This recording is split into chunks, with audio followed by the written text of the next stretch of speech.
John 12:16.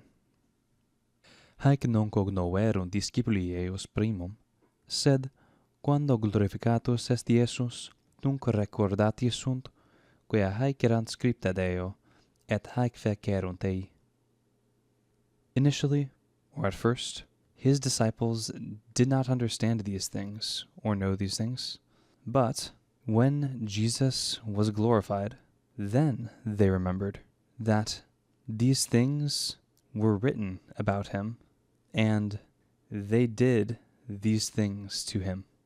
Now, our subject of this first clause is discipuli, modified by eius, and the verb is cognoverunt, perfect tense, third person plural, matching our plural subject. And the things that they didn't know were haec, these things, neuter plural. Now, they were not ignorant forever, but only primum, at first. And this is clarified in the next clause, introduced by sed. And then we have this interpelling the main clause, quando glorificatus Iesus. It's worth noting in here that quando and tunc are acting correlatively. So, quando glorificatus est Iesus, when Jesus was glorified. We have our perfect passive participle paired with the copula, indicating the perfect passive voice. And then we have the answer to the correlative. So, quando, when this happened, then this happened. Recordati sunt, they remembered. Now, do not be deceived by the form. This is a deponent verb.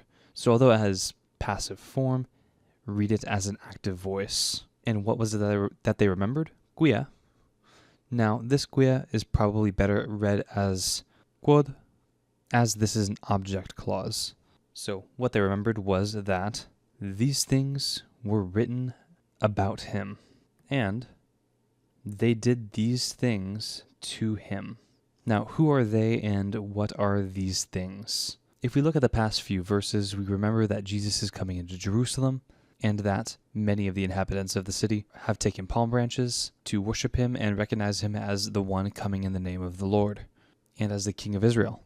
So, they is probably best understood as the inhabitants of Jerusalem and the things they had done, as all the things narrated between verse 12 up to this point, and him being Jesus himself.